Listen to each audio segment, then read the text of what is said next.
Bu, teman-teman mahasiswa. Dah ya. mohon izin ya, Bu. Suaranya, Bu. Ya, kenapa Mbak? Izin off-cam, Bu, di kampung jaringannya kurang bagus. Oh ya, silahkan. Yang penting nanti menyimak ya. Ya, Bu. Oke, kita mulai saja. Bismillahirrahmanirrahim. Kali ini kita akan diskusi terkait dengan teknik penulisan ilmiah ya.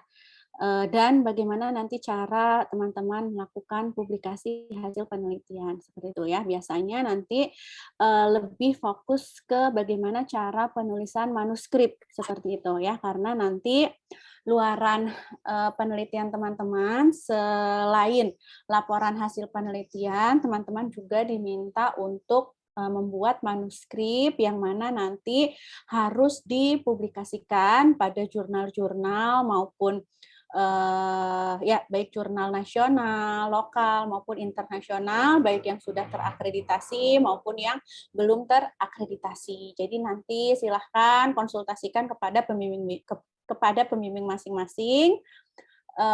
Kira-kira teman-teman nanti target jurnalnya itu mau kemana seperti itu ya. Oke.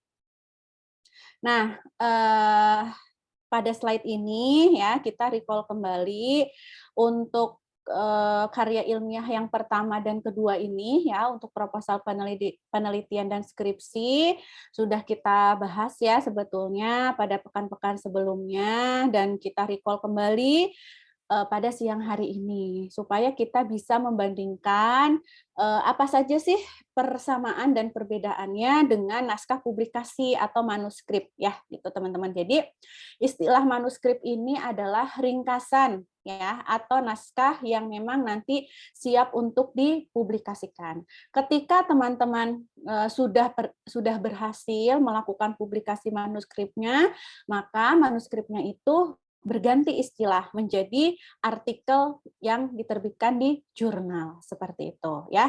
Dan biasanya teman-teman pasti diminta oleh pembimbing mana artikel yang sudah teman-teman temukan untuk mendukung penelitian yang akan teman-teman lakukan. Nah, contohnya seperti apa sih artikel penelitian itu atau artikel yang sudah dipublikasikan pada jurnal? Nanti kita akan demonstrasikan ya di akhir.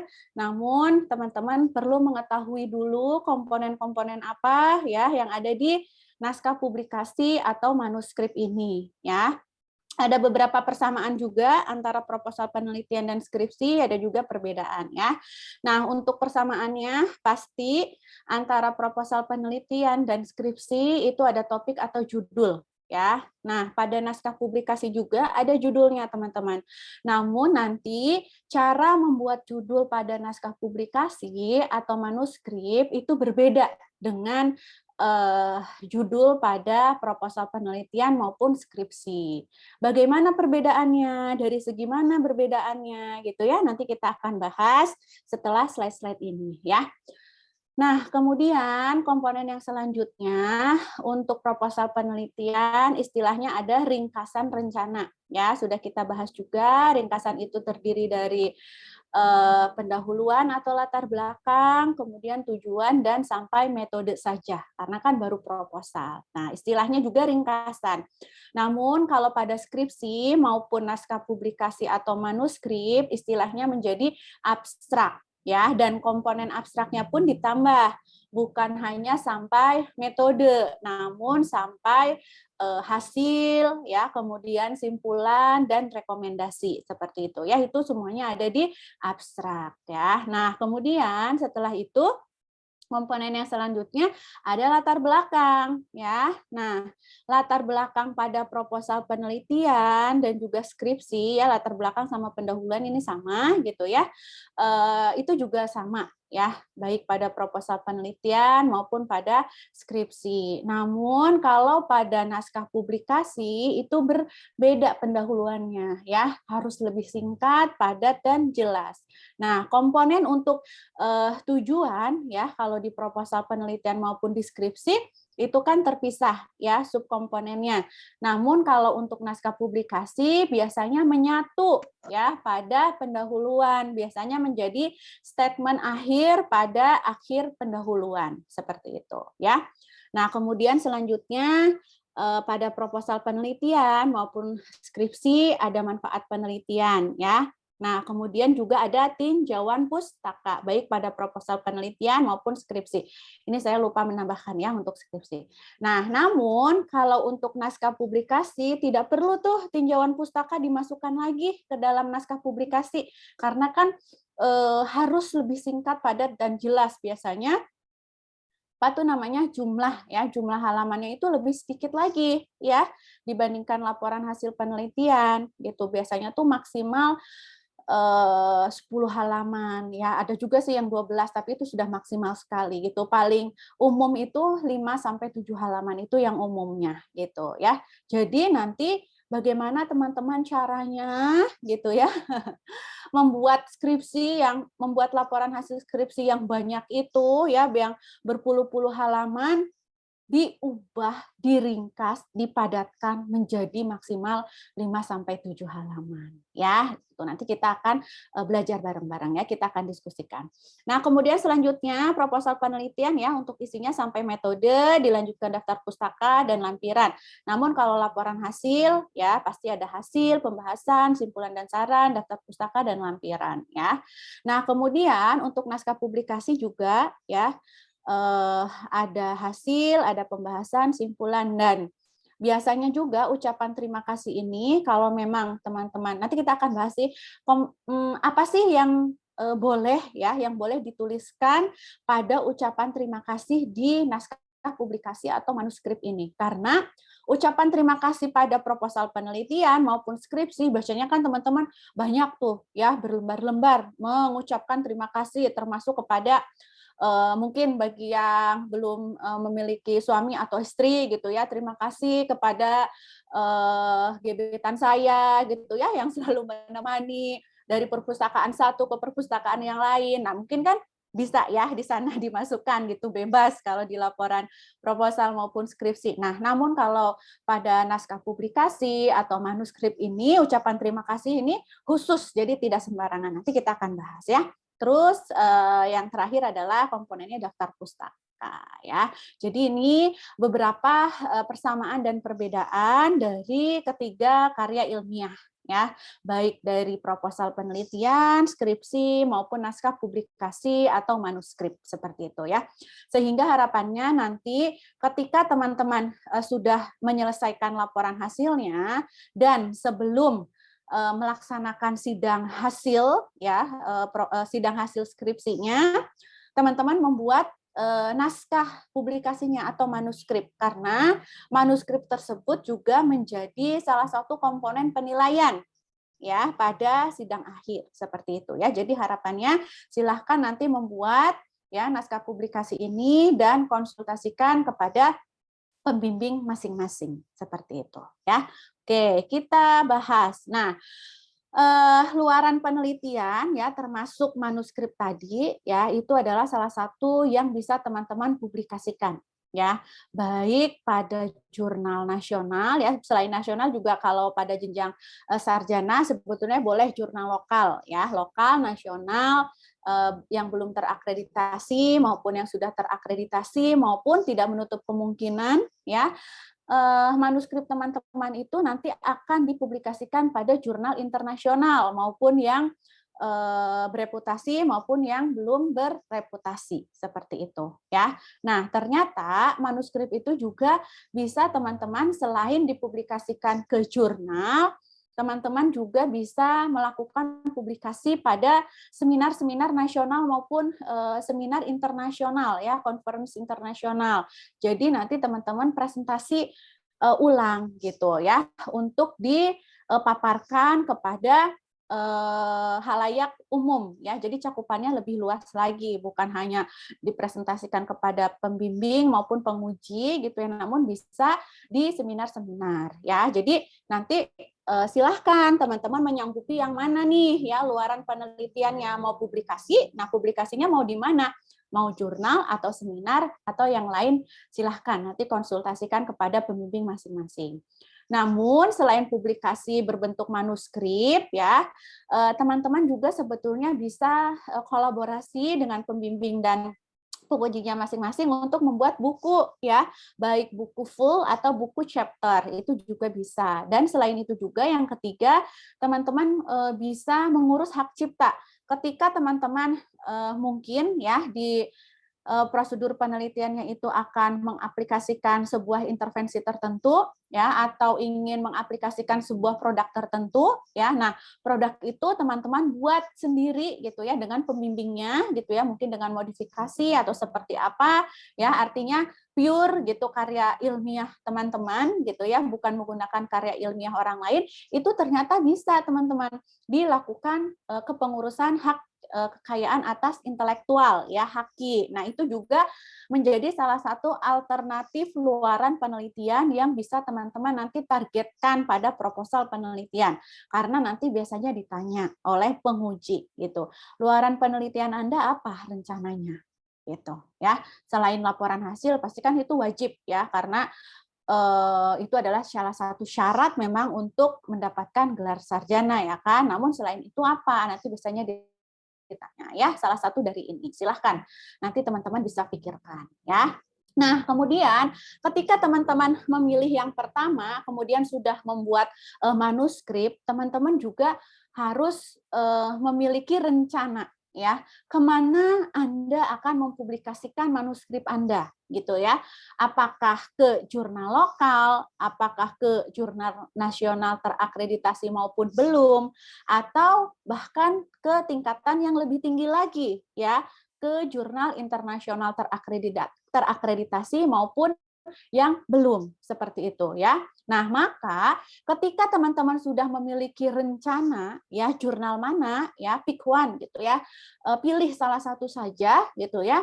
Nah, maka teman-teman juga harus memiliki panduan bagaimana cara menuliskan manuskrip pada jurnal tersebut gitu. Biasanya jurnal-jurnal tersebut itu sudah menyediakan panduannya ya. Biasanya itu ada di website jurnal masing-masing ya, biasanya ditulis dengan guideline for authors gitu ya, panduan untuk penulis. Nah, maka silahkan teman-teman download guideline-nya ya, dan biasanya juga kebanyakan sih gitu ya, hampir keseluruhan jurnal yang memang sudah ada itu juga menyediakan template-nya gitu ya, dalam bentuk Microsoft Word, sehingga nanti teman-teman tinggal memasukkan ya substansi atau isinya ke template tersebut gitu ya. Nah, guideline itu fungsinya untuk apa? Sama seperti panduan karya ilmiah yang sudah teman-teman dapatkan. Bagaimana cara menuliskan proposal penelitian, bagaimana cara menuliskan laporan hasil, komponen-komponennya itu apa saja ya, terus isi substansinya itu bagaimana, kan ada semuanya di panduan, iya nggak teman-teman? Ya, harapannya teman-teman sudah baca ya, sudah hatam harusnya ya, terkait dengan panduan karya ilmiahnya ya, penulisan proposal maupun laporan hasil. Nah, untuk manuskrip ini juga nanti teman-teman harus miliki panduannya ya. Pastinya mahasiswa yang satu dengan yang lainnya bisa saja sama, bisa saja berbeda seperti itu ya. Bergantung nanti, silahkan konsultasikan kembali lagi kepada pembimbing masing-masing. Pak, kira-kira gitu ya, jurnal apa ya Pak yang memungkinkan mempublikasikan karya kita gitu ya. Bu, kemana ya kira-kira? Nah, silahkan gitu. Ketika karya ilmiah teman-teman bagus gitu ya, dan memang memiliki nilai yang tinggi gitu ya, tanpa diminta pun nanti apa tuh namanya, pembimbingnya pasti akan menuntun teman-teman gitu ya, Bapak, Ibu, Mbak, Mas gitu ya. Nanti diterbitkan ke jurnal sini saja gitu. Pasti nanti akan diarahkan ke sana. Maka silahkan berlomba-lombalah ya, membuat karya ilmiah ya, termasuk dari proposal penelitian, laporan hasil sampai manuskrip ini sebaik-baik mungkin seperti itu ya. Karena ketika teman-teman melakukan usaha yang maksimal, maka tanpa diminta oleh pembimbing gitu ya, itu akan dituntun gitu ya, tanpa diminta oleh teman-teman maka akan dibimbing oleh pembimbingnya masing-masing. Seperti itu ya. Namun kalau misalnya mungkin pembimbingnya lupa gitu ya karena anaknya banyak gitu ya, kan sekali lagi yang kata ini memang jumlahnya ya cukup banyak gitu, silahkan diingatkan kepada pembimbingnya masing-masing seperti itu. Sampai sini ada yang mau ditanyakan? Boleh. Itu publikasinya kemana ya Bu? Terus sama cara mempublikasikannya gimana Bu? Terus sama kemarin kan saya kan lihat-lihat jurnal tuh Bu. Kok maksudnya jurnal tuh tiba-tiba dari mulai judul jurnal sampai di daftar pustaka halamannya nggak tahu tiba-tiba udah halaman 2.300 sekian. Berarti di atasnya udah ada jurnal-jurnal lain ya Bu berarti. Nah, itu berarti yang menentukan judul halaman si jurnal itu berarti bukan kita ya Bu. Oke, baik. Sudah pertanyaannya, Udah, Bu. Mbak Susi? Udah, Bu. Biasanya kan Mbak Susi ini aktif ya. Nah, ini mulai aktif kembali ya. Karena mungkin pertemuan terakhir kita kali ya di metodologi penelitian. Baik, Baru Mbak nyambung, Susi. Bu. Oh, baru nyambung ya. Mbak Susi, pertanyaannya sangat baik sekali. Jadi yang pertama, Bu, bagaimana sih cara melakukan publikasi ini? Ya, nanti akan diajarkan oleh pembimbing masing-masing. Ya, termasuk nanti teman-teman juga akan difasilitasi biasanya sama kalau di UIMA itu kan ada unit publikasi riset gitu ya. Yang kebetulan diketuai oleh Pak Agus gitu. Nah, nanti biasanya juga ketika misalnya pembimbing mungkin gitu ya memiliki keterbatasan gitu ya, mau menerbitkan di mana, mengarahkan kemana, nanti juga akan diarahkan oleh ketua publikasi riset seperti itu ya. Caranya ya secara garis besar gitu ya, teman-teman buat manuskripnya dulu ya. Manuskripnya pastinya nanti harus disesuaikan dengan panduannya. Nah, nanti ketika teman-teman sudah membuat manuskrip tersebut yang disesuaikan dengan panduan masing-masing ya, ada juga pembimbing yang rajin gitu ya melakukan submit sendiri gitu ya. Yang penting teman-teman sudah mengerjakan, ya udah sama saya aja misalnya ya, sama ibu siapa atau bapak siapa gitu ya. Nanti teman-teman tinggal apa tuh namanya dikasih ya bukti capture submission-nya gitu, dan itu yang biasanya diperlukan untuk mengambil ijazah kalau nggak salah ya, atau apa gitu ya, pokoknya itu menjadi salah satu syarat aja gitu. Ada juga yang seperti itu, atau ada juga yang dipandu supaya teman-teman bisa ya, supaya teman-teman mandiri. Mungkin barangkali nanti di kemudian hari teman-teman ingin publikasi juga ya untuk karya ilmiahnya masing-masing, nanti teman-teman sudah memiliki pengalaman dan bisa gitu, nanti juga biasanya bisa dipandu gitu ya. Nah, kemudian untuk pertanyaan yang kedua, apa tadi? Pertanyaan pertama udah ya tadi ya, bagaimana caranya. Pertanyaan yang kedua adalah, apa Mbak tadi? Belum di-mute, Mbak. Belum di-unmute. Dipublikasikannya di mana Bu? Sama itu di jurnal itu kan kemarin. Oh iya, halaman. Halaman. Oke, saya udah ingat ya. Nah, jadi jurnal mana? Banyak, Mbak. Gitu Mbak Susi dan teman-teman yang lain ya, beribu-ribu nama jurnal yang bisa teman-teman tuju ya. Nanti silahkan tanya ke pembimbing masing-masing gitu ya. Salah satunya kalau di UIMA itu milik prodi keperawatan juga sudah memiliki jurnal, namanya Jurnal Ilmiah Ilmu Keperawatan Indonesia gitu, dan masing-masing jurnal itu ada pengelolanya, namanya editor, ada editor kepala, ada anggota editor dan lain sebagainya, termasuk ada reviewer. Jadi ketika nanti teman-teman akan mempublikasikan manuskripnya gitu ya, itu juga nanti dinilai lagi selain oleh pembimbing dan penguji. Maka dari itu sumber dari artikel yang diterbitkan di jurnal itu memiliki nilai yang tertinggi dibandingkan dengan sumber-sumber yang lain. Karena kenapa? Sudah memiliki proses berkali-kali lipat untuk dilakukan review-review, penilaian-penilaian, masukan-masukan, revisi-revisi seperti itu, ya. Dan kenapa sih Bu gitu halaman gitu ya? Halaman dari artikel, beberapa artikel mungkin ada yang langsung 1.000, ada yang 2.000 seperti itu ya.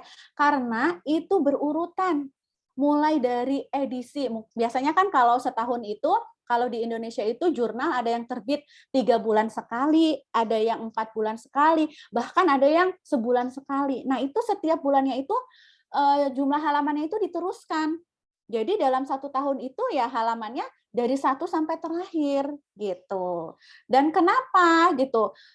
Tiba-tiba misalnya saya download langsung 1.000 gitu, karena artikel tersebut ya ditempatkan pada halaman tersebut gitu. ya.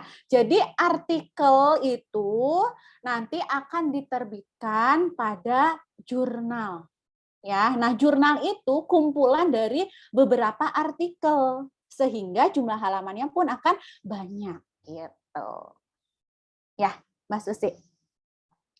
Oke, Makasih Bu. baik, sama-sama. Bu, Kita satu lanjut. lagi Oh, boleh nggak, satu Bu? lagi. Boleh, boleh, boleh, boleh.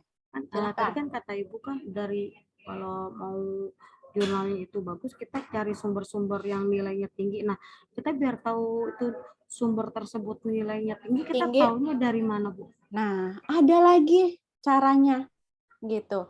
Ada lagi caranya, nanti silahkan tanya ke pembimbing masing-masing. Oh, Ya, itu sebetulnya kita sudah belajar ya, sebetulnya kita sudah belajar namun tidak sangat detail gitu ya, karena memang apa ya, untuk kurikulumnya pun tidak mengharuskan sedetail itu gitu. Jadi itu namanya ada uji kelayakan setiap artikel ya. Dan penilaiannya pun itu berbeda-beda, bergantung nanti teman-teman mau mengarahkan ke panduan yang mana gitu, mau ke yang biasanya yang umum, yang mudah itu untuk jenjang sarjana itu dengan JBI dari Joanna itu ya.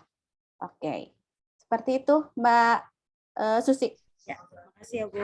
Oke, kita lanjut ya. Kita batasi dulu pertanyaannya. Oke. Nah, ini secara umum teman-teman komponen-komponen dari manuskrip. Namun kembali lagi ada juga beberapa komponen yang disatukan ya. Nah, itu kembali kemana Bu? Kembali ke panduan pada jurnal tersebut gitu ya. Namun tidak jauh-jauh dari sini biasanya komponennya ya. Ada judul, ada identitas penulis, ada abstrak, ada pendahuluan, metode hasil, kemudian pembahasan, ya ada juga yang menyatukan nih antara hasil dan pembahasan, biasanya ada yang disatukan, ada yang dipisahkan juga ya. Kemudian simpulan, ucapan terima kasih dan referensi. Nah, sebelum teman-teman mengetahui ya masing-masing komponennya itu substansinya seperti apa, teman-teman juga harus mengetahui format penulisan manuskrip. Jadi beberapa karya ilmiah itu ya dalam penulisan manuskrip ya tentunya dalam hal ini harus mengikuti pola IMRD ya, biasanya disingkat dengan IMRAD ya. Apa itu IMRAD? IMRAD itu adalah singkatan dari istilah bahasa Inggris ya. I adalah introduction, M adalah methods ya, R adalah results, kemudian D ada ditambahkan C conclusion gitu ya. Masing-masing pola IMRAD ini ditulis dengan berbagai variasi dan penamaan yang memang dimodifikasi sesuai dengan kebutuhan ya. Kebutuhan siapa? Kebutuhan jurnalnya. Biasanya kan kembali lagi ya punya panduannya masing-masing gitu ya. Namun secara umum seperti ini ya. Nah, kemudian kita bahas satu-satu komponen atau format penulisan manuskrip itu. Yang pertama harus ada pendahuluan. Ini yang isi ya. Jadi isinya. Kalau abstrak kan itu termasuk apa ya? Komponen pemanis gitu ya. Ini isinya mulai dari pendahuluan atau introduction. Nah, jadi introduction ini jumlahnya itu harus 10% dari jumlah maksimal yang memang ditentukan oleh jurnal tersebut. Contoh misalnya ya, pada panduan yang teman-teman dapatkan pada jurnal A misalnya ya, maksimal jumlah manuskripnya itu berjumlah 5 halaman. Gitu. Maka introduction-nya itu harus ditulis 10% dari 5 halaman. 10% dari 5 halaman berapa teman-teman? 0,5 halaman kan? Setengah halaman. Nah, maka teman-teman harus bekerja keras, ekstra, bagaimana cara memadatkan informasi yang berlembar-lembar. Biasanya kan teman-teman kalau membuat latar belakang, ya pada proposal penelitian maupun laporan hasil itu kan ada yang sampai 4 halaman gitu ya. Nah, bagaimana caranya dari 4 halaman itu dibuat menjadi setengah halaman? Ya, ambil poin yang penting-pentingnya saja yang menjadi permasalahan, yang menjadi urgensi penelitian. Ya, itu kan yang harus ada di bagian introduction. Jadi tidak copy paste. Biasanya teman-teman tuh karena terburu-buru gitu ya. Biasanya tuh terlena di awal gitu, nanti weh jadwal proposalnya masih lama, apalagi sidang hasil gitu ya.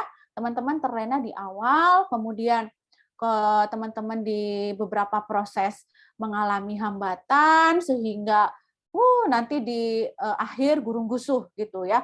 Aduh, udah ada jadwal sidang hasil nih gitu ya. Gurung gusuh belum ngambil ngambil data, belum analisis data, belum bikin pembahasan dan lain sebagainya.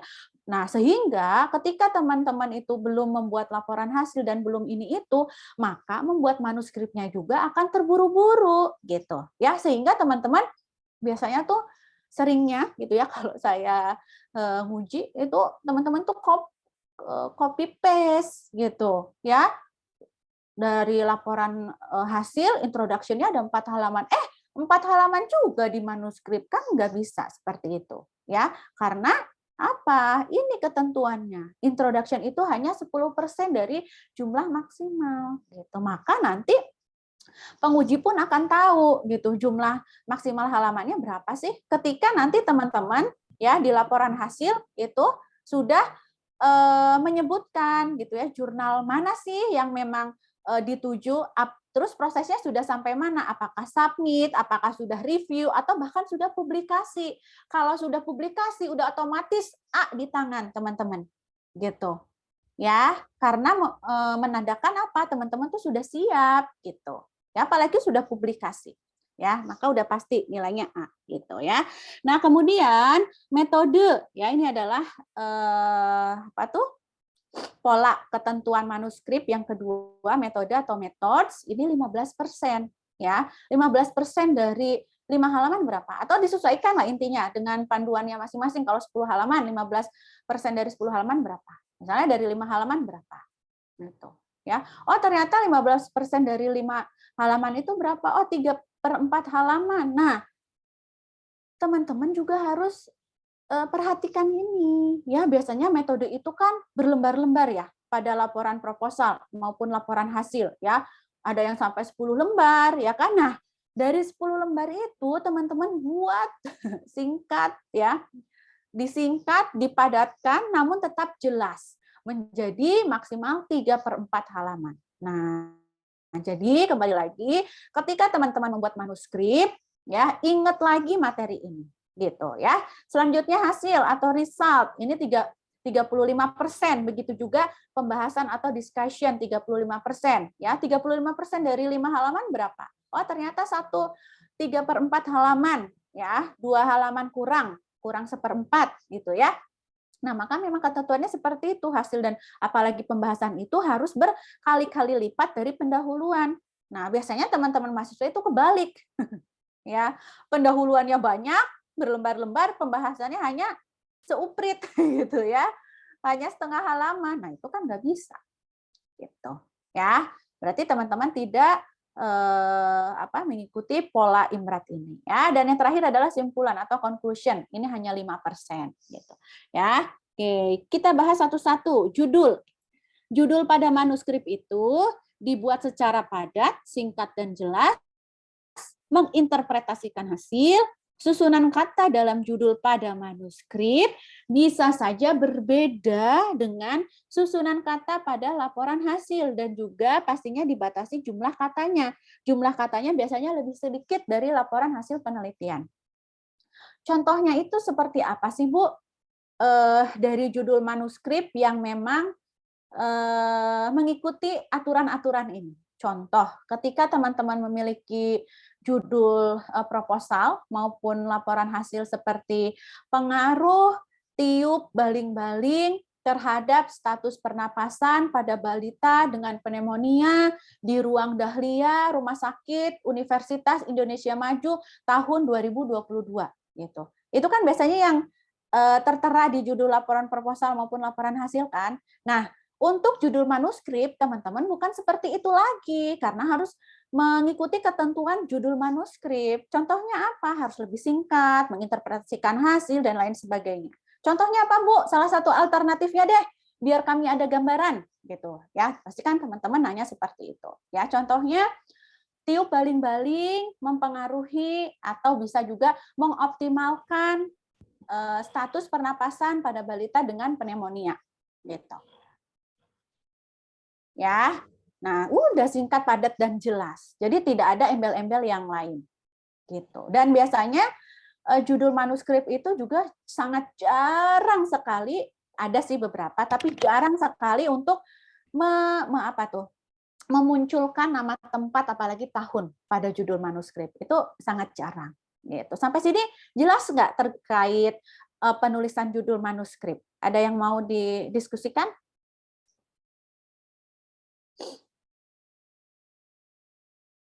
Jelas? Oke, ya kita lanjutkan. Nah, yang kedua adalah identitas penulis. Nah, identitas penulis ini ditulis di bawah judul untuk jenis hurufnya, spasinya berapa dan lain sebagainya, ikuti panduan masing-masing jurnalnya. Gitu ya. Kemudian terdiri atas nama lengkap tanpa gelar, ya, kemudian instansi pendidikan dan juga alamat email. Nah, nama lengkapnya ini siapa saja yang perlu dituliskan di manuskrip? Kalau di laporan proposal dan laporan hasil, nama identitasnya kan kalau di cover hanya nama teman-teman kan, ya kan, sama NPM. Nah, namun kalau di manuskrip selain nama teman-teman, nama lengkap ya tanpa gelar, juga masukkan nama pembimbing sebagai penulis kedua. Dan juga jangan lupa masukkan juga nama lengkap penguji sebagai penulis ketiga. Jadi nanti penulisnya pun ada 3 gitu ya. Teman-teman sebagai mahasiswa, pembimbing dan juga penguji. Ya, nama lengkap tanpa gelar. Dan juga tuliskan instansi pendidikan serta alamat email. Nah, alamat email yang dicantumkan bukan semuanya dimasukkan ya dari penulis 1, 2 dan 3 ya.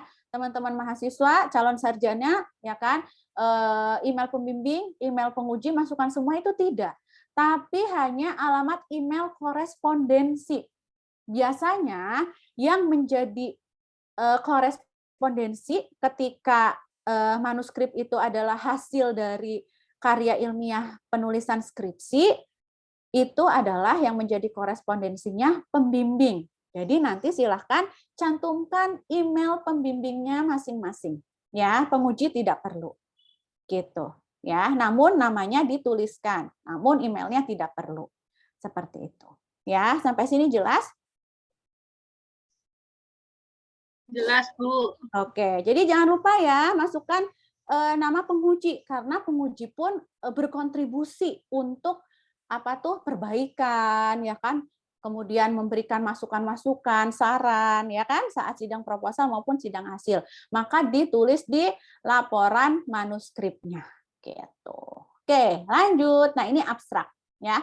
Ini komponen pemanis ya, belum termasuk imrat. Nah, namun teman-teman dalam membuat abstrak itu juga harus pinter gitu, harus mengikuti kaidah-kaidahnya. Karena apa? Biasanya abstrak ini menjadi first impression, ya enggak? Ya, menjadi pandangan pertama bagi pembaca ya, supaya pembaca tertarik membaca isi-isinya. Ya enggak? Nah, selama ini teman-teman kan diminta untuk mencari artikel dari beberapa jurnal oleh pembimbing yang memang mendukung penelitian yang akan teman-teman cari. Pasti kan teman-teman baca abstraknya dulu. Ya enggak? Langsung baca isinya enggak? Abstraknya dulu kan? Iya. Maka teman-teman nanti buat abstraknya pun harus seindah mungkin. Ya. Nah, apa saja ya?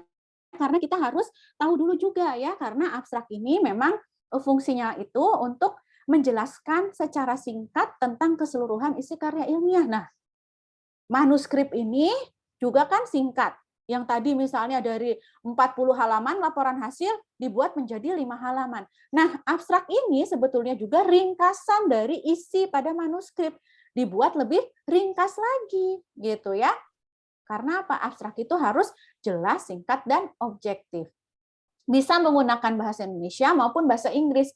Namun ketika jurnal tersebut memiliki kebijakan, ya manuskripnya harus full text bahasa Inggris, maka abstraknya cukup satu bahasa saja, bahasa Inggris. Ya, namun ketika abstrak full text-nya masih bahasa Indonesia, biasanya abstraknya itu harus 2 bahasa ya, bahasa Indonesia dan bahasa Inggris. ulah bahasa Sundanya pakai bahasa Indonesia gitu. Nah, kemudian penulisan abstrak ini juga memiliki apa tuh? Ketentuan gitu ya, memiliki ketentuan dari jumlah kata. Biasanya 200 sampai 250 kata. Kembali lagi lihat panduannya masing-masing ya, karena jurnal yang satu dengan yang lainnya itu berbeda. Ada bahkan yang lebih singkat, 150 ada. Ada yang lebih banyak 300 kata ada gitu. Tapi yang lebih dari 300 itu jarang ya. Jarang, bahkan nggak ada, saya belum menemukan ya gitu. Nah, disesuaikan dengan guideline-nya masing-masing ya pada masing-masing jurnal. Abstrak ini berisi ringkasan dari latar belakang, tujuan, metode, hasil, dan simpulan ya serta rekomendasi. Dan juga ada kata kunci. Ya, sebetulnya untuk abstrak ini sama seperti laporan hasil. Kita sudah bahas ya. Namun mungkin teman-teman sedikit lupa atau mungkin bisa kita refresh lagi lah, kita recall kembali ingatan teman-teman pada pertemuan pekan lalu gitu ya. Nah, abstrak ini terdiri dari komponennya tadi ya, latar belakang sampai kata kunci. Ya, latar belakang ini itu dibuat memang harus apa ya? Dibuat harus yang memang semenarik mungkin ya. Alasan penelitian itu dilakukan apa ya, atas permasalahan yang memang diangkat. Jadi urgensi penelitiannya apa? Latar belakang pada abstrak dibuat 1 sampai 3 kalimat ya, paling banyak 3 kalimat ya. Nah, bagaimana teman-teman harus bisa memangkas ya manuskrip latar belakang yang ada di pendahuluan yang setengah halaman itu, yang dari 4 halaman ya kan, 4 halaman dibuat jadi setengah halaman dibuat jadi 3 kalimat atau 2 kalimat. Nah, loh ya. Nah, biasanya di abstrak pada latar belakang ini tidak memunculkan angka, tapi berupa data-data kualitatif ya, bukan kuantitatif lagi. Kemudian tidak memunculkan sumber-sumber juga, itu tidak ya, tidak perlu memunculkan sumber karena ini adalah hasil simpulan dari penulis gitu. Contohnya seperti apa latar belakang dari judul manuskrip tadi? Contoh misalnya ya, pneumonia menjadi salah satu penyakit tertinggi penyebab kematian pada balita. Nah, berarti kan itu urgent banget. Wah, ini pneumonia nih memang penyakit yang memang harus segera ditangani, tidak bisa tidak. Kalau tidak akan menyebabkan kematian nih gitu. Itu kan sudah nampak. Gongnya itu sudah dibunyikan gitu ya di kalimat pertama gitu. Nah, itu nanti teman-teman juga harus belajar seperti itu ya. Bagaimana membuat statement ya yang memang singkat tapi menginterpretasikan permasalahan yang memang teman-teman sudah teliti gitu ya. Kemudian setelah itu munculkan ya variabel dependennya, munculkan juga variabel independennya gitu ya. Salah satu manifestasi klinis yang timbul yaitu gitu kan, selanjutnya itu kalimat kedua ya, terganggunya gitu ya, atau status pernapasan terganggu gitu ya. Nah, salah satu upaya dalam mengatasi permasalahan tersebut adalah tiup baling-baling sebagai salah satu metode atraumatic care. Nah, udah masuk. Ya, udah 3 halaman. Udah. Tujuan penelitian ini yaitu untuk mengetahui pengaruh tiup baling-baling terhadap status pernapasan pada balita dengan pneumonia. Udah. Ini udah masuk ke tujuan umum. Ya. Jenis penelitian masuk. Ya, masukkan tuh udah masuk ke metode. Jenis penelitian yang digunakan yaitu prep and post test with control group design. Udah masuk. Variabel independen ini yaitu tiup baling-baling. Sedangkan variabel dependen penelitian ini yaitu status pernapasan. Populasi pada penelitian ini balita yang mengalami pneumonia dengan jumlah 60 misal. Ya. Gitu, ya. Sampel pada masing-masing kelompok yaitu 30 responden ya dengan teknik purposive sampling. Nah, udah masuk ke sampel. Instrumen penelitiannya apa? Munculkan juga ya di sana. Analisis data yang sudah digunakan apa? Karena kan kalau abstrak di manuskrip kan teman-teman sudah melakukannya gitu ya. Laporkan di sini begitu juga dengan hasil, simpulan, dan rekomendasi atau saran. Ya, jangan lupa buat kata kuncinya.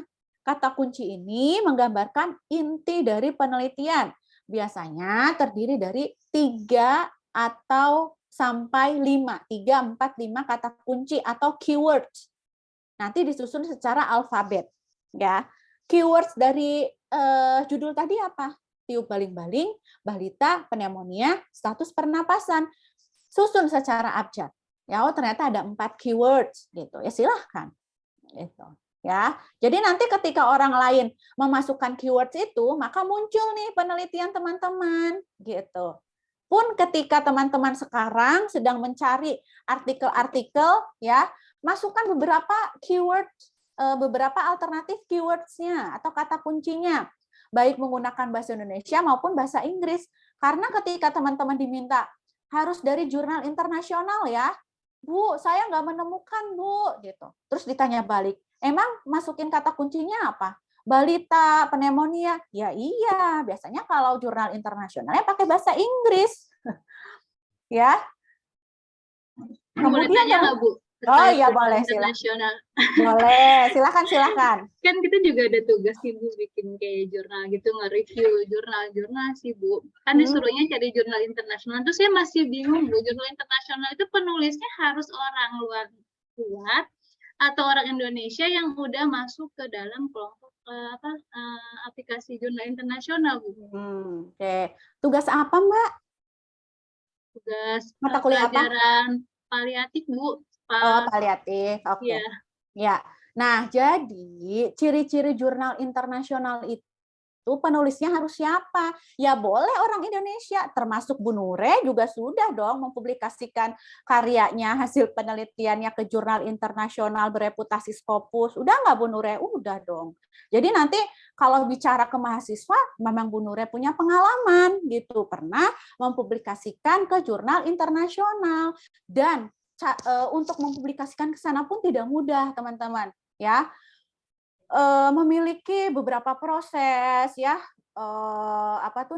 dikembalikan, terus kita submit lagi, dikembalikan, submit lagi, dan sampai publikasi gitu. Jadi jawaban yang pertama, tidak harus orang luar negeri, tapi bisa, silahkan. Orang Indonesia pun bisa, sudah banyak sekarang. Kalau dulu masih jarang, kalau sekarang sudah banyak lah gitu orang Indonesia yang berhasil, ya terutama researcher atau termasuk ya, tidak menutup kemungkinan hasil karya teman-teman juga nanti bisa dipublikasikan secara internasional gitu. Maka berlomba-lombalah ya menuliskan karya ilmiah yang sebaik-baik mungkin gitu ya.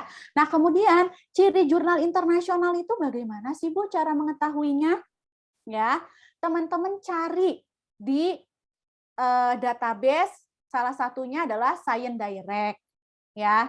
Terus juga bisa ProQuest ya. Terus bisa juga yang lain NCBI itu juga bisa ya, dan lain sebagainya. Sangat banyak. Kemarin pekan lalu ya, bukan kemarin. Pekan lalu saya sudah memberikan ini ya, link Perpustakaan Nasional Republik Indonesia ya ke Mbak Elizabeth. Udah di-share belum? Saya yakin udah sih. Atau saya lupa ya? Udah ya? Nah, udah. Oke. Nah, teman-teman udah coba belum daftar ke sana? Gratis, hanya memasukkan nomor ya, nomor identitas. Nik, Nanti, Bu. ya, NIK itu. NIK, Bu, masukin NIK. Ya, masukkan NIK dan nanti dikasih password. Masuk sana, nanti teman-teman akan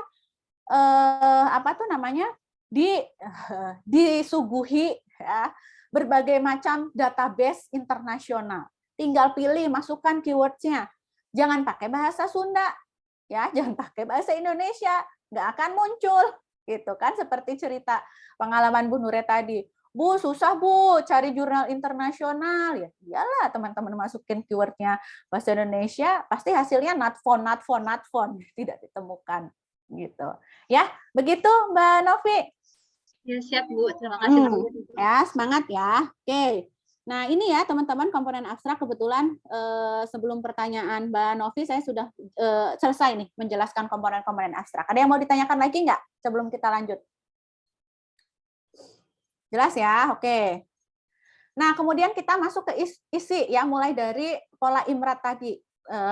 introduction atau pendahuluan. Nah, pendahuluan pada karya ilmiah manuskrip ini merupakan pernyataan dari gambaran masalah yang diinformasikan kepada pembaca, sehingga pembaca memahami tujuan dalam melakukan penelitian dan konsep. Ya, jadi ada nggak teori yang mendukung ya dari penelitian yang teman-teman sudah lakukan gitu. Ada juga nggak didukung oleh teori-teori atau hasil-hasil penelitian yang memang sudah berhasil dipublikasikan ya. Ada juga nggak novelty atau kebaruan penelitian itu harus dimasukkan di pendahuluan pada manuskrip. Kalau panduan yang sudah teman-teman dapatkan, novelty itu kan masuknya ke atau kebaruan ini masuknya ke roadmap penelitian ya. Biasanya ini juga menjadi pertanyaan oleh penguji. Catat ya, teman-teman. Gitu. Nanti tidak ada alasan ketika ditanya oleh penguji teman-teman tidak bisa jawab. Ya. Cari. Biasanya juga ditanya oleh pembimbing masing-masing. Lah, ini artikelnya sama judulnya dengan usulan punya ibu atau bapak atau mbak atau mas. Apa kebaruannya? Kan Bu Nuria sudah jelaskan. Kebaruannya dari mana? Apakah berbeda dari variabelnya? Ya, apakah berbeda dari populasinya, dari sampelnya, ya kan, dari instrumennya atau dari mananya? Cari. Nanti masukkan nih ke sini ke pendahuluan pada manuskrip. Kalau proposal penelitian itu maksudnya ke roadmap. Nanti kalau ada state of the art, masuknya ke state of the art gitu. Ya. Nah, kemudian di statement terakhir pada pendahuluan di manuskrip ini ya, gambarkan tujuan umum penelitian teman-teman itu apa. Ya. Kalau di laporan proposal dan laporan hasil, tujuan itu kan khusus ya, subkomponennya. Tujuan umum, tujuan khusus kan ada. Namun kalau di manuskrip, tujuan umum penelitian itu masuk ke pendahuluan, diletakkan pada statement akhir. Gitu. Sampai sini ada yang mau ditanyakan? Jelas? Oke, kita lanjut ya. Nah, yang kedua, metode. Metode pada manuskrip ini harus menggambarkan komponen-komponen ini. Ya, jadi nanti teman-teman ketika membuat metode pada manuskrip, lihat slide ini, buka kembali recordingnya, ya, dan juga bisa dilengkapi dengan literatur-literatur lain. Ya, isinya apa saja?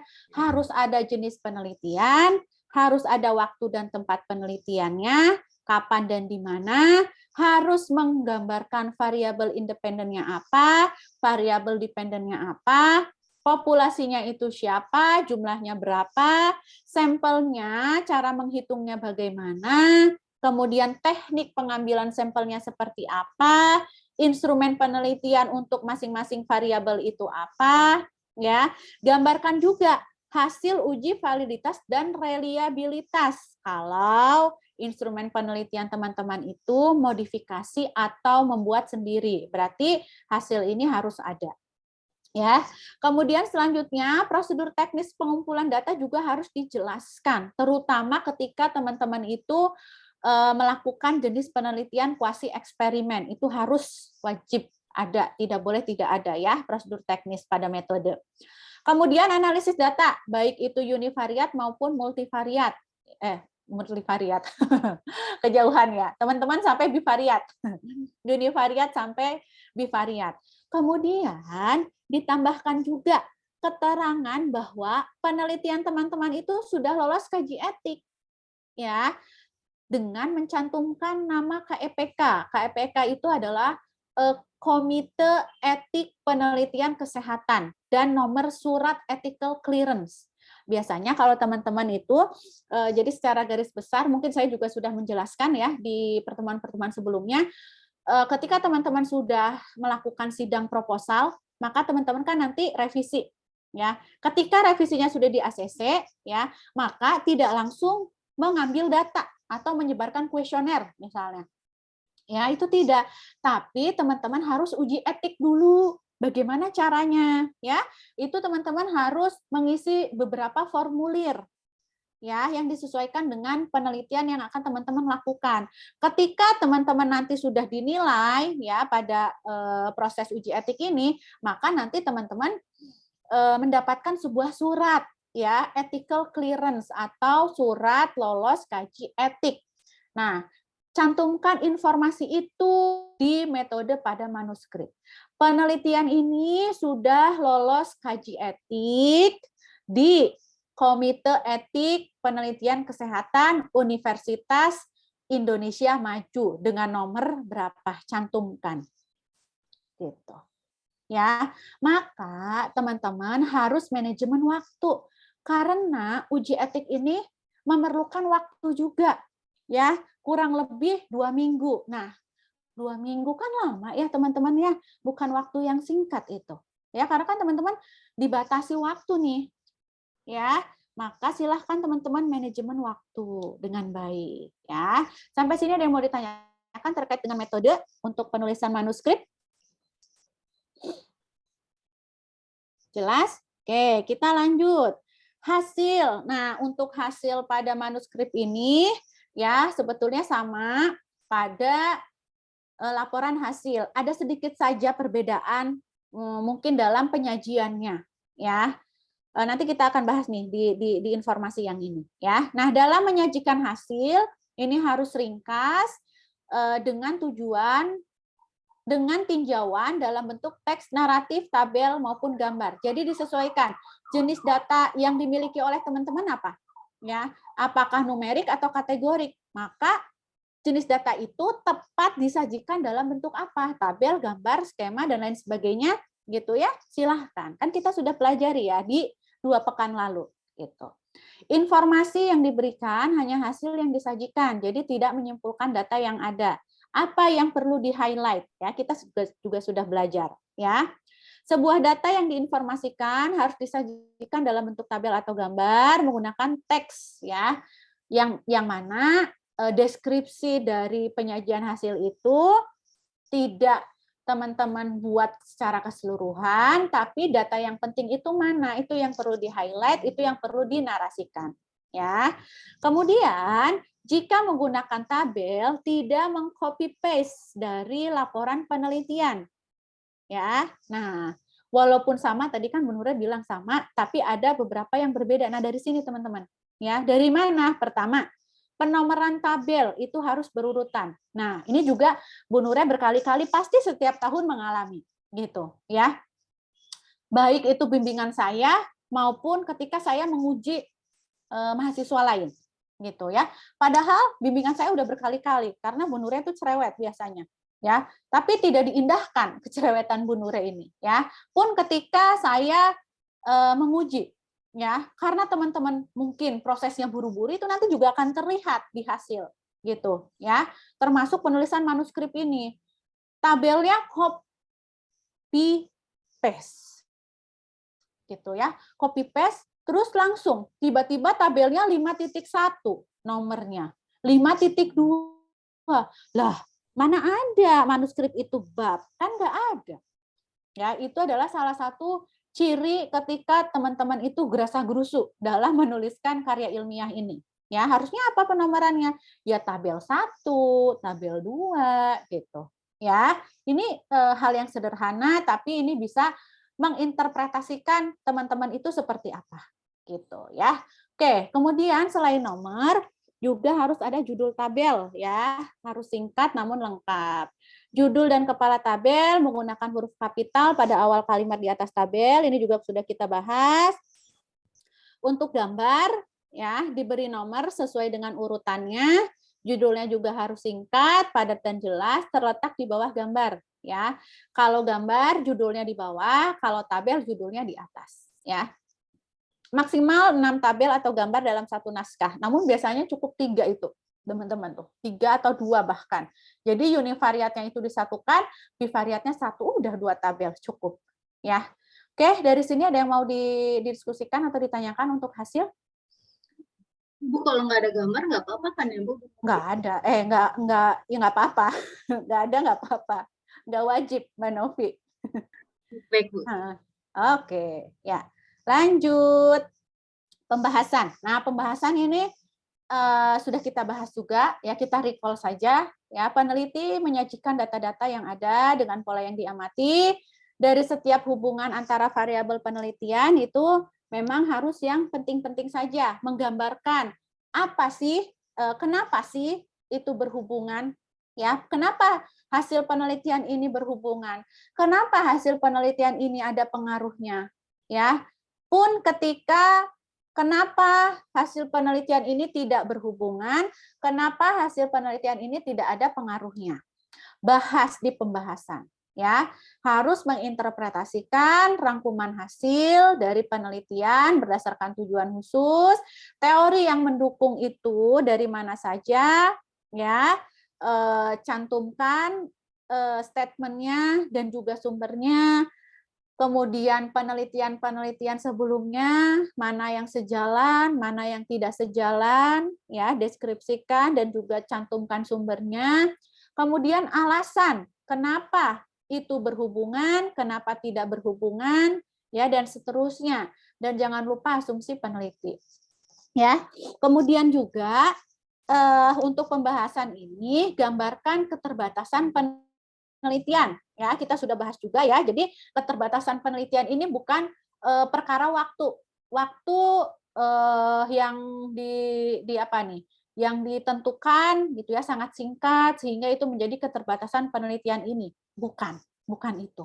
Yang dimaksud keterbatasan penelitian ini yaitu apakah ada faktor-faktor lain yang memang di luar kendali teman-teman, yang tidak diteliti oleh teman-teman, namun mempengaruhi proses maupun hasil penelitian ini. Itu yang disebutkan. Karena kenapa? Ini bisa menjadi salah satu insight atau salah satu alternatif bagi next researcher atau adik-adik tingkatnya ketika mencari inspirasi. Ya, ketika berkali-kali ditolak dan patah hati, ya kan? Apanya yang ditolak? Judulnya, gitu. Padahal teman-teman ekstensi misalnya udah biasa nih bekerja, sudah biasa menangkap permasalahan, namun mungkin gitu ya kurang bisa menarasikan atau menggambarkan gitu. Ya itu salah satu kenapa ditolak-tolak terus ya. Nah, ketika seperti itu, maka teman-teman cari inspirasinya dari keterbatasan penelitian yang memang sebelum-sebelumnya dilakukan. Itu teman-teman perbaiki menjadi kebaruan penelitian teman-teman. Nah, ini salah satu jawaban juga, salah satu alternatif juga ketika teman-teman ditanya oleh pembimbing dan penguji. Kebaruannya apa gitu? Kok tahu kebaruannya? Maksudnya teman-teman paham? Iya Bu, soalnya saya baca dari hasil artikel jurnal di situ dituliskan keterbatasan penelitiannya ini Bu, sehingga mempengaruhi penelitian tersebut gitu. Sehingga saya mengambil keterbatasan itu untuk perbaikan penelitian selanjutnya. Di mana penelitian selanjutnya itu akan saya lakukan. Mantep banget itu. Ya, gitu teman-teman. Nanti pembimbingnya berbunga-bunga deh kalau teman-teman menjawabnya seperti itu. Ya. Mau kan membuat orang lain bahagia, happy, ya. Nah, maka teman-teman harus banyak baca. Gitu ya, banyak baca, banyak searching seperti itu ya. Oke, ada yang mau didiskusikan untuk pembahasan ini?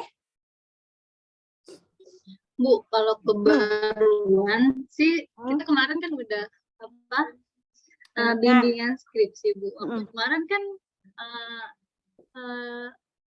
maksudnya kalau kita nyari judul skripsi itu paling enggak yang banyak literaturnya kan Bu. Kemarin jadi biar memudahkan kita mencari referensi gitu kan Bu. Tapi terus kemarin ternyata kata pembimbingnya itu kalau judulnya kita dicari di Google Scholar itu ada, nanti nggak boleh pakai judul itu, gitu kan? Nanti kemungkinan ngejiplak itu besar gitu. Itu kita jadinya semua bingung. Aduh, berarti kita harus ganti judul, emang harus benar-benar cari kebaruan kan. Kemarin kan Bu Nora juga udah bilang, apa-apa Bu Nora, kalau nggak ada di jurnal berarti kebaruan. Cuman kan jadi resikonya kita kan akan lebih sulit ya Bu ya membuat jurnal karena referensinya sedikit atau malah nggak ada gitu karena emang nggak boleh sama. Jadi kalau menurut Ibu sebenarnya gimana? Solusinya? Iya Bu. Iya, jadi teman-teman tidak perlu khawatir ketika mengalami kendala seperti itu. Karena sebetulnya sudah kita diskusikan pada pekan lalu. Ingat nggak jawabannya apa?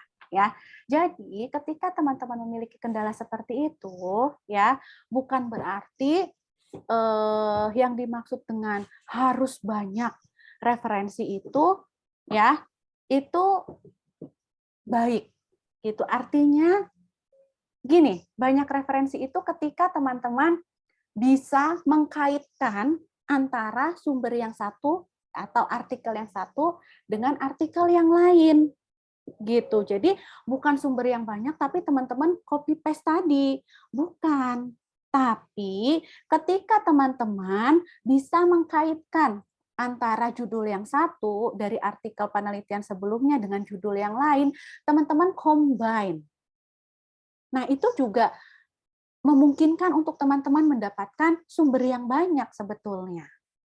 Gitu loh, Kalau teman-teman. misalnya kan ada variabel independen dan dependen ya Bu ya. Jadi kita nyari jurnalnya itu terkait dengan variabel-variabel tersebut aja gitu ya Bu berarti atau gimana? Iya, boleh kayak gitu ya. Jadi ketika teman-teman misalnya kekeh judulnya itu sama, tapi teman-teman cari berbedanya itu dari segi mana? Oh, ternyata variabel yang satu dengan yang kedua itu sama. Tapi teman-teman cari, Bu, ternyata kelemahan instrumen tersebut terletak pada gitu. Penelitian tersebut terletak pada instrumennya, Bu. Ternyata instrumen penelitian tersebut itu tidak sensitif untuk mengukur permasalahan variabel dependennya maupun variabel independennya. Sehingga keterbaruan saya nih Bu berdasarkan literatur A, B, C, D gitu ternyata untuk mengukur kualitas hidup misalnya pada anak sekolah itu yang paling sensitif itu pakai ini Bu gitu. Ini menjadi keterbaruan saya Bu gitu. Itu menjadi salah satu alternatif juga sebetulnya. Gitu. Jadi bukan hanya sebatas variabel, tapi yang lain apa? Gitu. Ya, apakah tadi berkali-kali kan saya menjelaskan, ya, apakah dari populasinya berbeda, ya kan, dari sampelnya berbeda, dari instrumen penelitian itu juga penting loh teman-teman, ya. Ketika teman-teman variabel independen, dependennya bagus, ya, tapi alat ukurnya itu tidak sensitif, ya, tidak sensitif artinya itu tidak tepat karena kan banyak, ya. Ketika teman-teman mengukur kecemasan, pasti kan banyak tuh, ada DAS, ada apa dan seterusnya. Nah, mana yang paling sensitif mengukur tingkat kecemasan pada populasi yang akan teman-teman ambil? Gitu. Itu juga bisa teman-teman jelaskan dari sana. Bisa ini nggak dipahami, teman-teman? Ya, insya Allah bisa Bu. Semangat ya. Terima kasih ya Bu. Intinya banyak baca. Gitu. Ketika teman-teman banyak baca, nanti pikiran teman-teman itu akan terbuka dengan sendirinya. Ya, banyak baca dan banyak diskusi dengan teman-teman yang lain. Udah nyampe mana gitu. Ya, silahkan. Ya, itu berbagai macam cara bisa teman-teman kerjakan seperti itu, ya. Oke. Baik Bu, terima kasih. Apa ini? Ibu maaf izin live karena ada bimbingan skripsi. Aduh. Siapa ini? Oke deh. Ya. Padahal ini bimbingan skripsi juga ya. Iya, ya udahlah nggak apa-apa, terserah. Ya, oke. Ya, Mas, kita lanjutkan kesimpulan. Ya, simpulan ditarik dari keseluruhan penelitian yang telah dilakukan. Peneliti menjawab pertanyaan yang menjadi tujuan dari penelitian.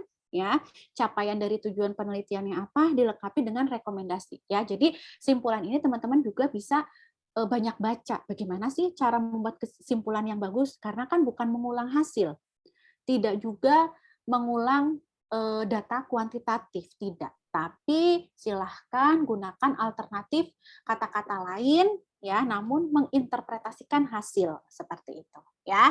Silahkan banyak baca juga. Oke, nah ini ucapan terima kasih. Ucapan terima kasih biasa juga dikenal dengan acknowledgement. Umumnya ditempatkan sebelum daftar pustaka.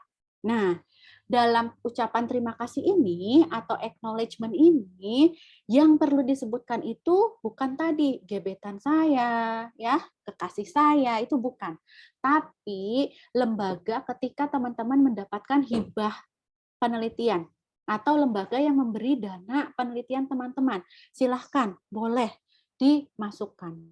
Atau juga bisa memasukkan pengakuan kontribusi individu, ya. Ketika teman-teman mungkin secara substansi intens ya melakukan bimbingan selain kepada pembimbing masing-masing, ya, itu boleh dimasukkan ya kontribusi individu tersebut. Masukkan namanya, silahkan. Itu salah satu bentuk apresiasi. Ya, oke. Terus atau lembaga yang memberi dalam pelaksanaan penelitian dan penulisan. Mungkin ketika teman-teman melakukan penelitian di mana gitu ya, yayasan mana atau tempat mana, silahkan masukkan juga, boleh. Itu termasuk ke dalam komponen yang boleh diucapin terima kasih gitu ya. Jadi memang pada manuskrip itu yang diberikan ucapan terima kasih adalah pihak-pihak tertentu saja, seperti itu ya. Oke, ini ucapan terima kasih. Nah, ini referensi teman-teman. Minimal 15 kepustakaan ya. Makin banyak makin bagus ya. Karena kalau makin bagus, makin banyak itu kenapa bagus? Teman-teman berarti bisa mengkaitkan sebegitu banyak yang teman-teman dapatkan sumbernya, itu informasinya itu dipadatkan. Berarti kan teman-teman membuat kalimat sendiri, ya kan, membuat simpulan ya dari berbagai macam sumber gitu ya. Dan 15 kepustakaan ini ya paling sedikit 70%-nya itu harus berasal dari artikel ilmiah.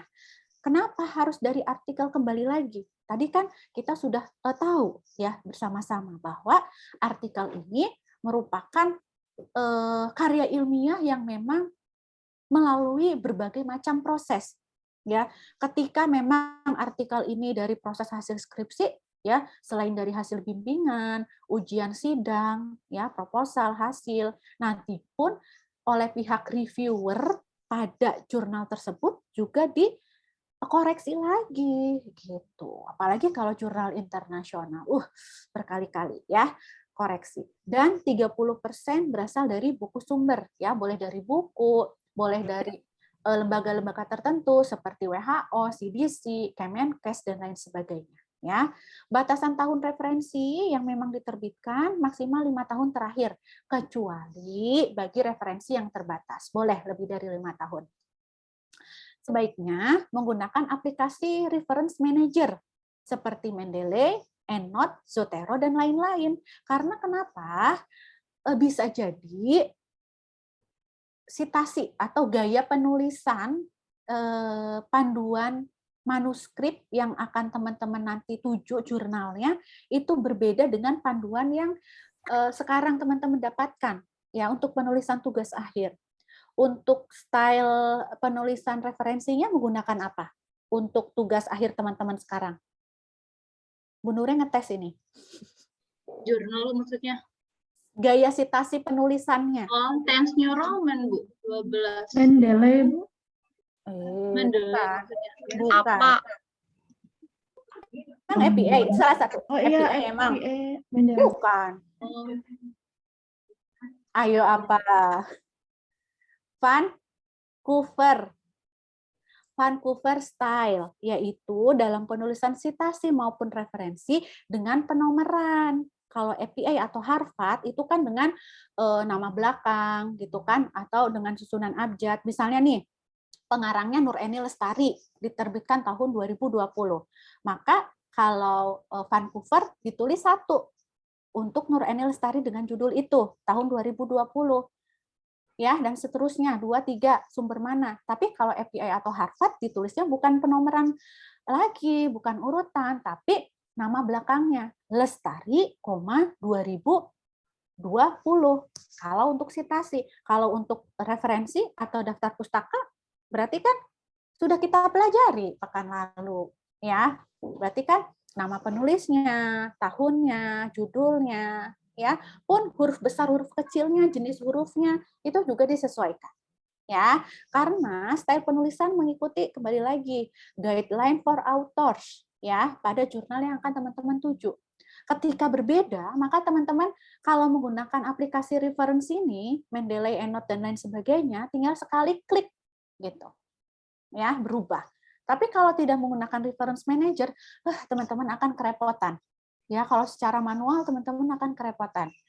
Ya, risiko untuk referensi siluman itu juga besar ya.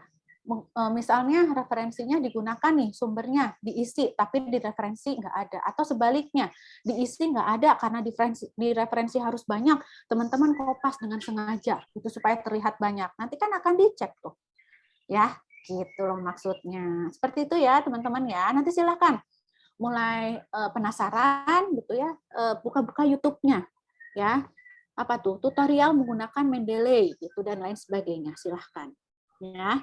Oke, terima kasih, berarti selesai nih. Ada pertanyaan lagi nggak sebelum saya demonstrasikan bagaimana cara teman-teman mencari sebuah artikel dari jurnal ya? Ciri-ciri sebuah artikel itu seperti apa sih, nanti akan saya tunjukkan. Sambil menunggu ada pertanyaan nggak sambil saya buka Google-nya? Nggak ada. Oke, sudah terlihat belum teman-teman screen saya? Ya, Bu.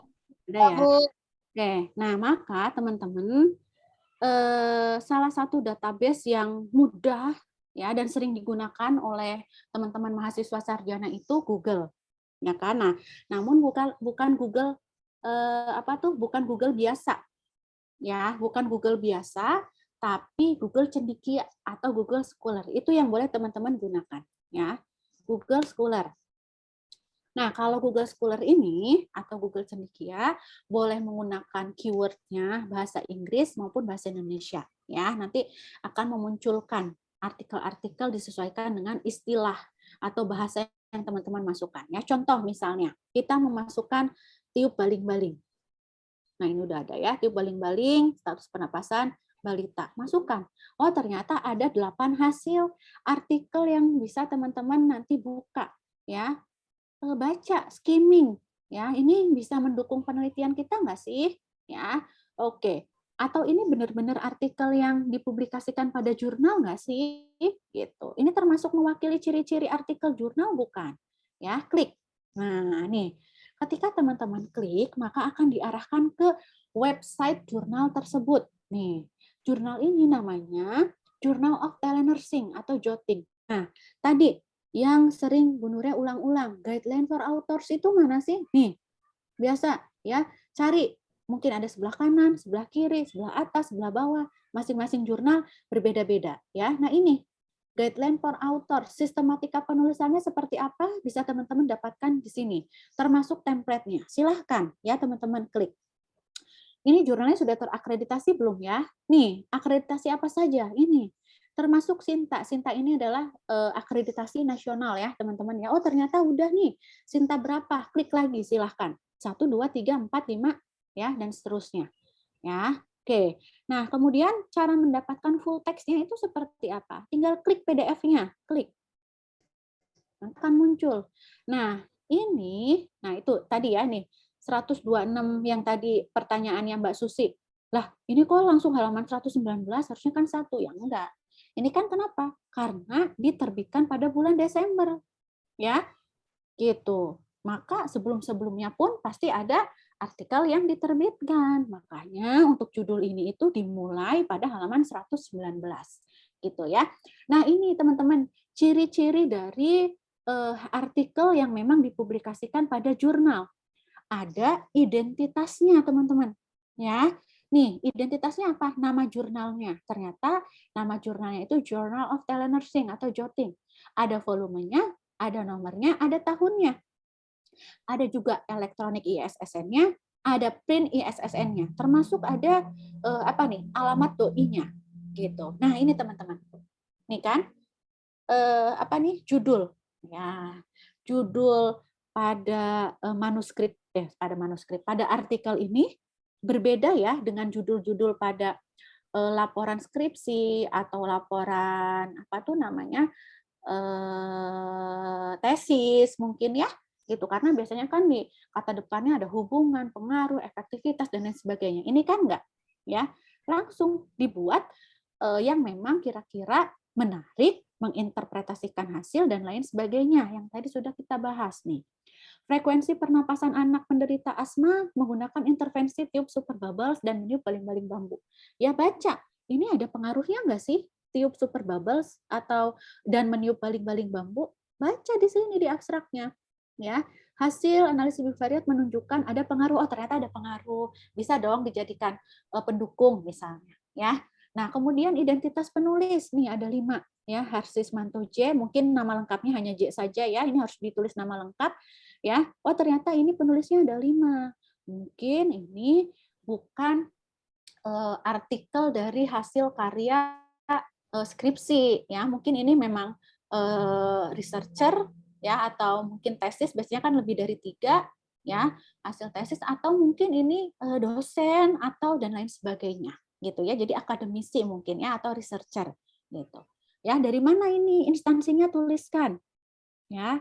Nah ternyata, nah ini kan teman-teman ya, emailnya itu kan hanya 1 yang menjadi korespondensi. Oh ternyata ini Harsismanto ini yang menjadi korespondensi gitu ya, yang bertanggung jawab ketika nanti pembaca ingin menanyakan sesuatu ya. Nah ketika teman-teman nanti menemukan sebuah artikel jurnal, terus teman-teman ingin menggali lebih dalam nih, karena biasanya karena tidak semua informasi yang teman-teman butuhkan itu semuanya ada di sini, bisa jadi gitu ya. Itu teman-teman hubungi korespondensi autorsnya, tentunya dengan kaidah-kaidah tertentu ya cara menghubunginya gitu. Nah ini abstraknya ada bahasa Indonesia, bahasa Inggris. Oh ternyata abstraknya itu ini tidak ada pendahuluan langsung tujuan, ada juga yang seperti itu ya. Tadi kan Bu Nurnya bilang mulai dari pendahuluan pada abstrak ya, namun ada beberapa memang yang langsung tujuan gitu ya. Ikuti saja panduannya. Oh ternyata memang panduan jotting ini langsung ke tujuan, silahkan ikuti gitu ya.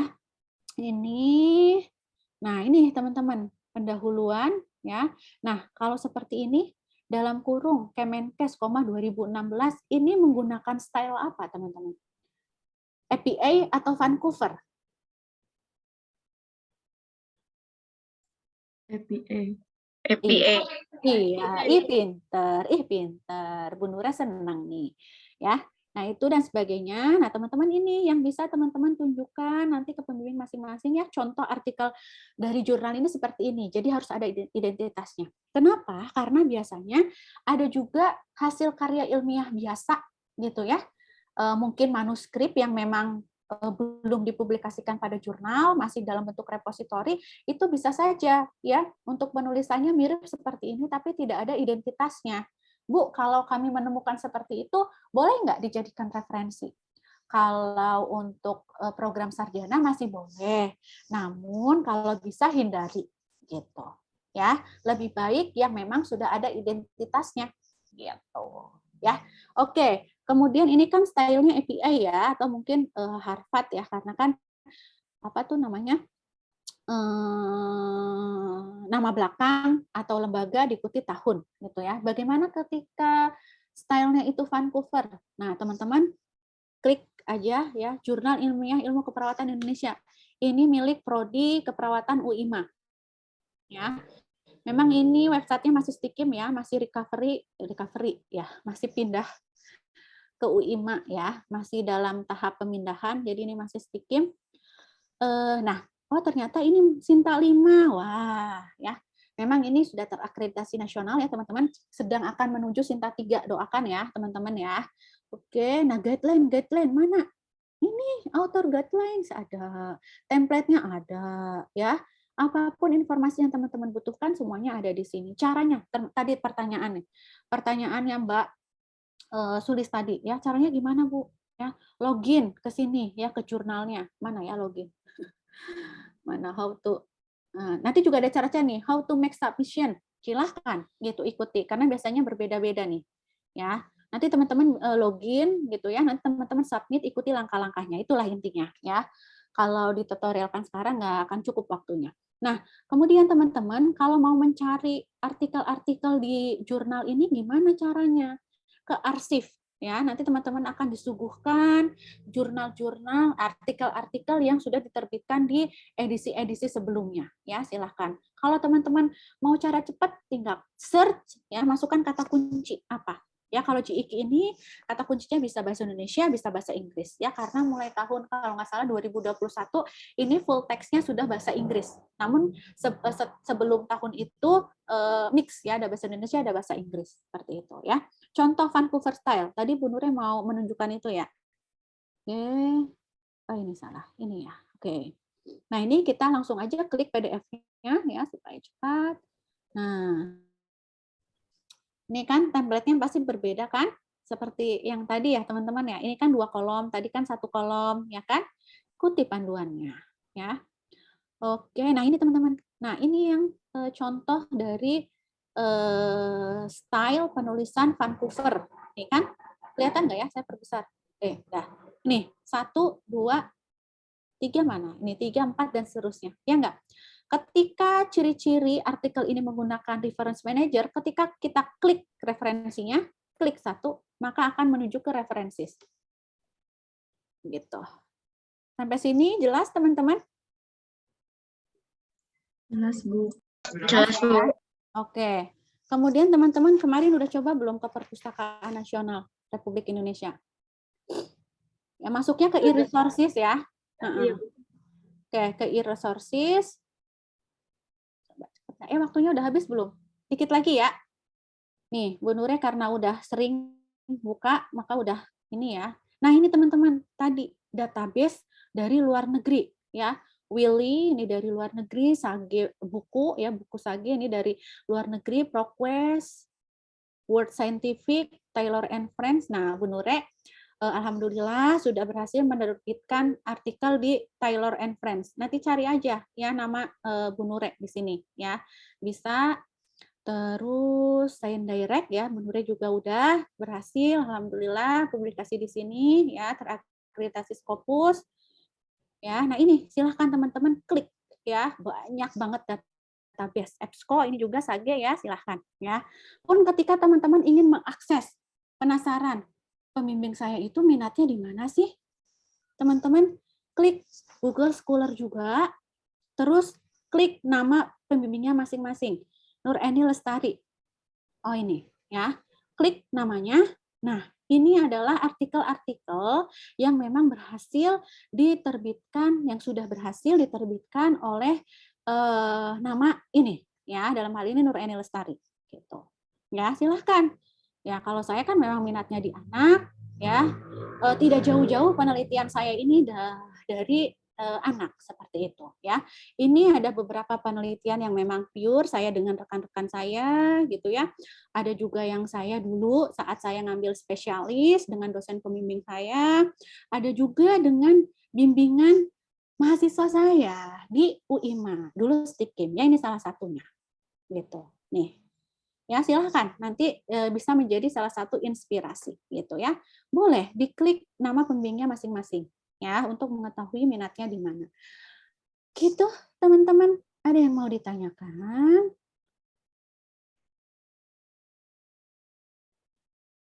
Jelas?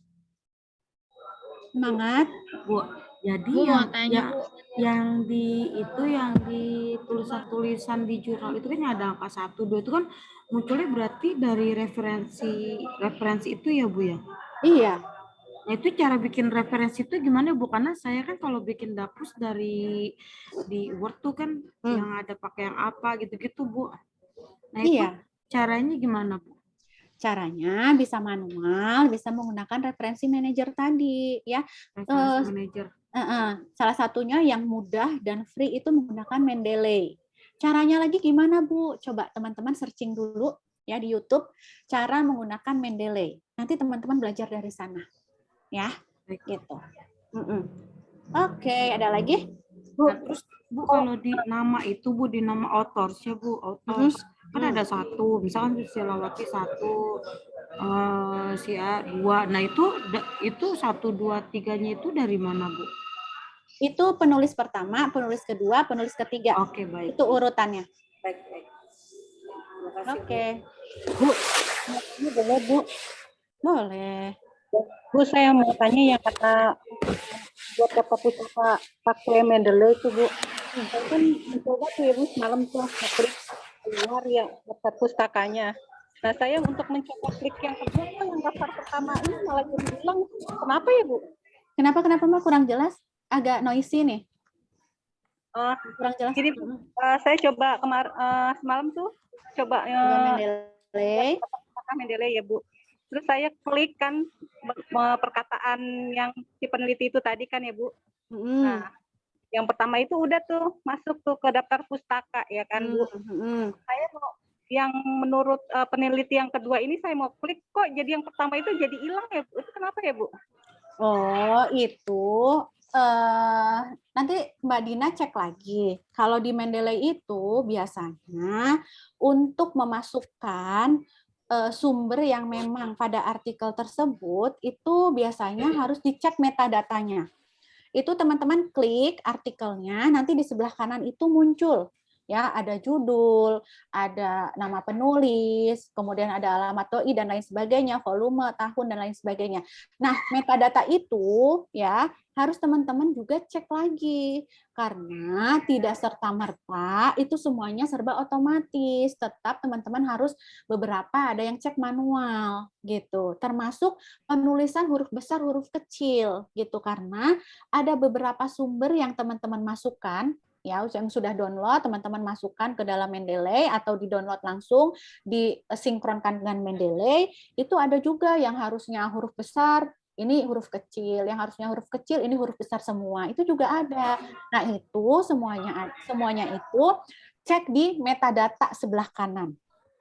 Ya, cek di metadata, teman-teman perbaiki secara manual kalau itu tidak bisa otomatis. Yang otomatis itu nanti ketika teman-teman menuliskan di Microsoft Word misalnya, pneumonia adalah salah satu penyakit infeksi saluran pernapasan akut yang menyerang parenkim paru. Nah, itu kata siapa? Klik itu baru bisa itu yang otomatis itu yang itu ya. Namun kalau metadatanya itu harus dicek manual termasuk pada kasus Mbak Dina cek metadatanya.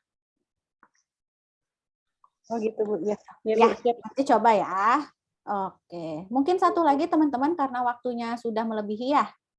Seru ya, padahal ini pertemuan terakhir kita di metodologi penelitian. Jangan kangen ya. Kangen Bu kalau ingat skrip. Ada satu lagi nggak pertanyaan sebelum kita akhiri? Sebenarnya pengen minta diajarin Bu masukin Mendeley. Oh iya, itu boleh deh, boleh silahkan. Nanti teman-teman atur waktunya itu di luar metodologi penelitian ya, itu free deh karena teman-teman semangat gitu ya. Nanti saya akan ajarkan secara mudah saja gitu karena sebetulnya sih harus melalui beberapa proses tapi yang mudahnya saja nanti akan saya ajarkan kepada teman-teman. Silahkan nanti waktunya. Kita udah pernah diajarin Bu waktu itu. Udah diajarin? Oh ya udah. Tapi pas abis kita udah download dan beli di laptop nih, cara gunainnya kok saya nggak bisa ya Bu. Wele. Diajarin sama siapa tuh? Alhamdulillah. Iya. Ya udah itu. Tapi nggak bisa Bu, maksudnya nggak bisa connect. Kenapa ya Bu? Jadi bingung. Makanya coba kali sama Bu Naura jadi bisa. Oh gitu. Ya boleh deh, nanti silahkan atur waktunya kalau mau diulang lagi. Ya silahkan nanti diatur waktunya. Boleh melalui Mbak Elizabeth lagi deh. Nanti ketika teman-teman sudah waktunya sepakat, nanti janji lagi dengan saya, apakah saya free di waktu yang teman-teman sepakati ya. Kalau free berarti cocok ya, kita apa nih kalau cocok ya? Berarti kita cocok, nanti kita ketemu lagi ya di luar metodologi penelitian karena teman-teman semangat sebagai hadiah. Ya, oke. Makasih Bu. Oke. Mungkin itu saja ya teman-teman karena sudah hampir jam 3 ya karena mungkin teman-teman ada mata kuliah yang lain lagi ya. Ya supaya ada istirahat sedikit lah 5 menit kan lumayan sebelum ke mata kuliah yang selanjutnya. Teman-teman saya mau mengucapkan permohonan maaf ya kalau selama pertemuan dengan saya pada mata kuliah metodologi penelitian ya setelah UTS berarti pertemuan 9 sampai pertemuan sekarang Jika ada yang kurang berkenan, mohon dimaafkan. Yang jelek-jeleknya tolong disimpan, yang bagus-bagusnya tolong diterapkan di proposal penelitian teman-teman maupun di laporan hasil. Ya, silahkan teman-teman manfaatkan ilmu-ilmu yang sudah teman-teman dapatkan, yang sudah kita diskusikan bersama-sama di mata kuliah metodologi penelitian. Harapannya adalah teman-teman itu lulus tepat waktu secara bersama-sama. Amin. Ya, bukan hanya lulus bersama-sama, tapi tepat waktu, gitu ya. Amin. Maka tolong saling motivasi ya antara yang satu dengan yang lainnya, terutama yang satu bimbingan, saling motivasi. Biasanya ada aja satu atau dua yang speednya itu apa sih? Kecepatannya itu lebih lambat dibandingkan dengan teman-teman yang lainnya. Tolong motivasi ya, karena itu juga menjadi salah satu bukan tanggung jawab sih, rasa empati ya, rasa empati teman-teman kepada teman-teman sebimbingnya atau satu kelas ini ya, supaya kan pasti teman-teman memiliki visi dan misi ya dalam menyelesaikan tugas ini ya kan, program sarjana ini kan ya, bukan hanya untuk individu ya, tapi untuk seluruh anggota kelas ini. Itu harapannya ya. Oke, mungkin itu saja teman-teman. Saya titip teman-teman harus tetap berprogres ya, harus tetap jalan ya, lari boleh ya, jalan boleh, tapi tidak boleh berhenti gitu ya. Harus berproses supaya teman-teman nanti kembali lagi ya melalui proses, terutama ya penulisan tugas akhir itu dengan baik ya, yang penting prosesnya, hasilnya itu akan mengikuti proses yang teman-teman lalui ya. Mungkin itu saja teman-teman, saya tutup. Wassalamualaikum warahmatullahi wabarakatuh. Waalaikumsalam warahmatullahi wabarakatuh. Maaf, untuk UAS gimana, Bu? Oh iya, untuk UAS nanti teman-teman bikin artikel. Nanti contoh naskahnya dari saya, nanti teman-teman tinggal ikuti panduannya ya, sebagai latihan. Nggak perlu mikir kok, teman-teman hanya perlu mikir bagaimana mempersingkat informasi tersebut, bagaimana menyesuaikan sistematikanya gitu ya, buat latihan nanti supaya teman-teman bikin manuskripnya bagus ya. Baik, Bu. Makasih ya, Bu. Oke, sama-sama. Ya, semangat ya. Tuh Mbak Susi sudah senyum-senyum. Oke. Makasih, Bu Nuren. Ya, izin live ya. Ya, Bu.